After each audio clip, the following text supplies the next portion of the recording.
Hello students, welcome back to another video. अगर आप लोग बीए 4th सेमेस्टर में हैं और हिंदी अनुवाद पढ़ रहे हैं तो इसके न्यू बैच 2026-27 की क्लासेस हम स्टार्ट कर चुके हैं और एक सीक्वेंस में हम आपकी हर एक यूनिट को पढ़ रहे हैं। देखिए, अभी तो आपका यूनिट नंबर 1 चल रहा है और यूनिट नंबर 1 पर ऑलरेडी 3 वीडियोज हमने अपलोड कर दी है और आज पढ़ने वाले हैं यूनिट नंबर 1 का लास्ट टॉपिक, जो आपका पार्ट 4 होने वाला है, अनुवाद में रोजगार की संभावनाएं। आपके यूनिट नंबर 1 में आपको कई सारे टॉपिक पढ़ना है और मैंने आपसे यूनिट नंबर 1 की पार्ट 1 की वीडियो में ही कह दिया था कि आपकी जो यूनिट्स हैं उसमें कई सारे टॉपिक्स हैं जिनको हम पार्ट्स में अपलोड करेंगे, part 1, part 2, part 3 and part 4। और आज आपके यूनिट नंबर 1 का पार्ट 4 है और लास्ट टॉपिक है। टॉपिक आपका है अनुवाद में रोजगार की क्या क्या संभावनाएं हैं। देखिए, पार्ट 1 में हमने अनुवाद का अर्थ, परिभाषा, स्वरूप और अनुवाद का महत्व पढ़ा था। पार्ट 2 की वीडियो में हमने अनुवाद के अन्य रूप को पढ़ा था, जैसे लिपि यंत्रण या मशीनी अनुवाद के बारे में और इसकी क्या आवश्यकताएं हैं उसके बारे में हमने पढ़ा था। और पार्ट 3 की वीडियो में हमने अनुवादक के गुण पढ़े थे, दायित्व और अपेक्षाएं पढ़ी थी, जो कि आपके एग्जाम के लिए इम्पोर्टेंट टॉपिक है। और आज हम पढ़ेंगे अनुवाद में रोजगार की संभावनाएं। इसके बाद यूनिट नंबर 2 स्टार्ट करेंगे और ऐसे ही आपको हर एक क्लास पढ़ने के लिए मिलती रहेगी, हर एक सब्जेक्ट की। तो अभी चैनल को सब्सक्राइब करके बेल आइकन को प्रेस कर दीजिए। चलिए आज का वीडियो शुरू करते हैं। तो देखिए, आपकी हेडिंग है अनुवाद में रोजगार की संभावनाएं। अनुवाद में रोजगार की संभावनाओं का मतलब ये है कि अनुवाद के क्षेत्र में कैरियर कैसे बनाए जा सकते हैं। तो देखिए, यदि आप 2 या 2 से अधिक भाषा जानते हैं तो भाषाओं पर आपका पूर्ण अधिकार है, तो अनुवाद की दुनिया में आप अपना अच्छा करियर बना सकते हैं। तो देखिए, हमारे देश भारत में विदेशी कंपनियों के बढ़ते कामकाज के कारण हिंदी अंग्रेजी अनुवाद के अलावा अब विदेशी भाषाओं में भी अनुवाद की आवश्यकता है।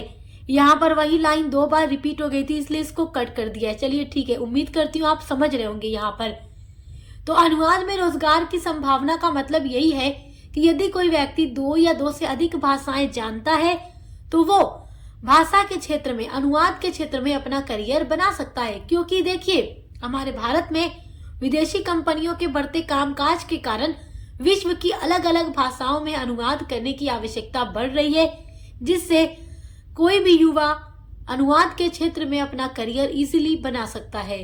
तो देखिए, कामकाज के बढ़ने के साथ साथ अनुवाद की मांग भी बढ़ने लगी है, जिसमें संगठित और असंगठित दोनों क्षेत्रों में रोजगार के अनेक अवसर मौजूद है। देखिए, परंपरागत रूप से तो अनुवाद जो है किताबों के प्रकाशन और सरकारी कामकाज तक ही सीमित रहा है, मगर वैश्वीकरण और सूचना मनोरंजन ने इसे एक नया दीक्षित दिया है। डिस्कवरी, नेशनल ज्योग्राफिक जैसे इंटरटेनमेंट चैनलों के आने पर डब फिल्मों का बढ़ता चलन अनुवादक के लिए नई राह खोल रहा है। क्योंकि देखिए, आज के टाइम में जो चीजें आप देख रहे हैं, वैश्वीकरण हो चुका है और अलग अलग जो कंट्रीज में बनने वाली मूवी वगैरह होती है उसको भी डब किया जाता है हिंदी में। उसके अलावा हिंदी में जो चीजें होती हैं, बनी होती है मूवी वगैरह, फिल्म वगैरह, उसको भी अलग अलग विश्व की भाषाओं में अनुवाद किया जाता है, डब किया जाता है। तो देखिए, क्या है ये, अनुवाद के क्षेत्र में रोजगार की संभावनाएं ही तो हैं। इसके साथ ही साथ देखिए, गैर सरकारी संगठनों, उसके अलावा अंतर्राष्ट्रीय जो भी संस्थाएं हैं और कारोबारी जगत को भी अनुवाद के सहारे की जरूरत होती है। और आज आप देखेंगे जो बड़ी बड़ी कंपनियां हैं इंटरनेशनल लेवल पर काम कर रही हैं, तो क्या है, अनुवाद की आवश्यकता वहां होती है। जब मीटिंग वगैरह होती है तो वहां भी अनुवादक की ही जरूरत पड़ती है, जो ट्रांसलेट करते हैं एक भाषा से दूसरी भाषा में किसी भी बात को। तो देखिए, अनुवाद के क्षेत्र में रोजगार की क्या क्या संभावनाएं हैं। भारत में अनुवादक की जरूरत सरकारी और निजी क्षेत्र दोनों को ही होती है, चाहे कोई सरकारी क्षेत्र हो या कोई भी निजी यानी प्राइवेट क्षेत्र हो, दोनों में ही अनुवादक की आवश्यकता होती है। और आने वाले समय में इसकी मांग बढ़ने की भी उम्मीद है, क्योंकि आप आज देख रहे हैं कि जो भी कंपनियां खुल रही हैं अंतरराष्ट्रीय लेवल पर काम कर रही हैं। तो इसलिए क्या होता है, वहां पर एक ऐसे इंसान की जरूरत होती है जो विदेशी भाषा को बोल सके, तो वहां पर ट्रांसलेटर की मांग की जाती है। और आप देखेंगे हर कंपनी में ट्रांसलेटर होते हैं अलग अलग भाषा में जो अनुवाद करते हैं, और आने वाले समय में इसकी मांग बढ़ने की भी उम्मीद है। तो आइए देखते हैं कि अनुवाद के क्षेत्र में रोजगार के क्या विकल्प हैं। तो 2 ही विकल्प हैं, एक सरकारी क्षेत्र और एक निजी क्षेत्र। अब इनके अंदर बहुत सारे टॉपिक हैं, आइए उनको पढ़ते हैं। तो चलिए देखते हैं सरकारी विभाग में यानी सरकारी क्षेत्र में अनुवादक के लिए रोजगार के क्या क्या विकल्प हैं। तो देखिए पहला पॉइंट है कि सरकार के लगभग सभी विभागों में अनुवादक की आवश्यकता होती है जो अलग अलग भाषा में अनुवाद करते हैं, जो सरकारी दस्तावेजों का अनुवाद करते हैं और भारत में राजभाषा अधिनियम के तहत सभी सरकारी दस्तावेजों का अंग्रेजी और हिंदी भाषा में होना अनिवार्य है। तो जो अनुवादक होते हैं वो हिंदी से अंग्रेजी में अनुवाद करते हैं। दूसरा पॉइंट है इसके अलावा संसद या विधानसभा में इंटरप्रेटर की पोस्ट भी होती है जिनका काम भाषण दे रहे लीडर की बातों का साथ साथ अनुवाद करना होता है। यह काम लगभग सभी भारतीय भाषाओं में होता है। जैसे अगर अंग्रेजी में भाषण दिया जा रहा है तो साथ साथ एक अनुवादक खड़ा होगा जो उसको किसी और भाषा में बोलेगा।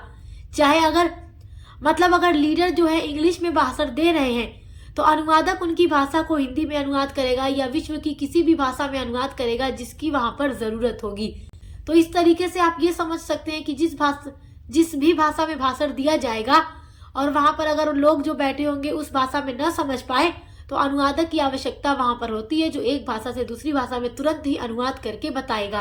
अब देखिए अगला पॉइंट है कि सरकार द्वारा चल रहे जो भी मीडिया हाउस होते हैं जैसे दूरदर्शन हो गया या आकाशवाणी हो गया, इसमें भी अनुवादक की बहुत अहम भूमिका होती है।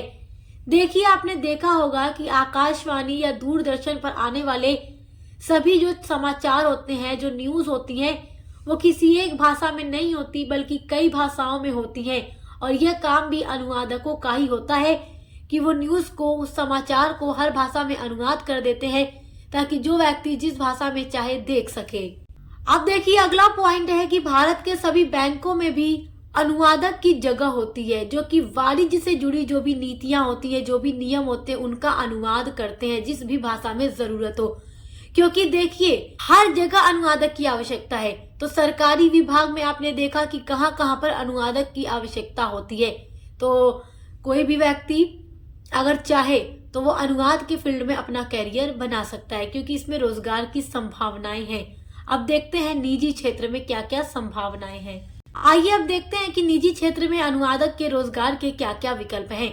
तो देखिए निजी क्षेत्र में भी कई ऐसे क्षेत्र होते हैं जिनमें अनुवादक की आवश्यकता होती है। जैसे देखिए पहली आवश्यकता होती है निजी क्षेत्र में न्यूज मीडिया में, यानी कि जो भी न्यूज वगैरह होती है उसको अलग अलग भाषाओं में अनुवाद करने की भी आवश्यकता पड़ती है। तो उसके लिए भी वहां अनुवादक की ही मांग होती है। तो ये भी एक निजी क्षेत्र में अनुवादक के रोजगार का विकल्प है। उसके अलावा विज्ञापन उद्योग में, यानी कि कोई भी कंपनी है जो प्रोडक्ट बना रही है उसको अलग अलग भाषा में वो उसका विज्ञापन कराएगी तो उसके लिए भी अनुवादक की ही आवश्यकता होती है। तो मतलब हर राज्य में देखो, हमारे भारत में हर राज्य में अलग अलग भाषा बोली जाती है। या उसके अलावा विदेशी किसी भी भाषा में अगर विज्ञापन कराना हो तो वहां पर अनुवादक की ही आवश्यकता होती है ताकि जो व्यक्ति जहां पर रहता है वो अपनी भाषा में हर प्रकार की वस्तु और प्रोडक्ट की जानकारी प्राप्त कर सके। उसके अलावा तीसरा पॉइंट है फिल्म उद्योग में। आप देखते हैं कि अलग अलग भाषाओं में फिल्म जो होती है, मूवी होती है, उनका डब भी होता है। तो यहाँ पर भी एक अनुवादक की ही आवश्यकता होती है। उसके अलावा चौथा पॉइंट है प्रकाशन संस्थाओं में भी रोजगार के विकल्प एक अनुवादक को होते हैं। उसके अलावा है अनुवाद एजेंसियों में रोजगार, यानी कि जो अनुवाद एजेंसियां होती हैं वहां पे भी रोजगार मिल सकता है एक अनुवादक को। तो बहुत से लोग लैंग्वेज करते हैं, अलग अलग भाषाओं का ज्ञान प्राप्त करते हैं, उसके बाद वो इस तरीके का काम करते हैं, ट्रांसलेशन का काम करते हैं। तो आई होप कि अनुवाद के क्षेत्र में रोजगार के क्या क्या विकल्प हैं आप उसको बहुत अच्छे से समझ गए होंगे। तो आपकी यूनिट नंबर 1 4 पार्ट में कंप्लीट हो गई है और हर एक सब्जेक्ट की भी क्लासेस चैनल पे चल रही हैं। आप हिंदी के अलावा अदर कोई भी सब्जेक्ट पढ़ते हैं, चाहे इंग्लिश लिटरेचर हो गया, पॉलिटिकल साइंस हो गया, साइकोलॉजी हो गया, जियोग्राफी हो गया, सोशियोलॉजी हो गया, या आपका को करिकुलर सब्जेक्ट है या अदर कोई भी सब्जेक्ट आप पढ़ रहे हैं, तो उसके लिए एक बार हमारे चैनल पर विजिट जरूर कीजिएगा, क्योंकि यहाँ पर बीए के हर एक सेमेस्टर की क्लासेस हर एक सब्जेक्ट की कराई जाती हैं हर यूनिवर्सिटी के लिए और न्यू सिलेबस के अकॉर्डिंग कराई जाती हैं, ताकि आप लोग अच्छे से एग्जाम की तैयारी कर सकें। तो विजिट जरूर कीजिएगा। पसंद आया तो सब्सक्राइब करना मत भूलिएगा। मिलते हैं अगले वीडियो के साथ।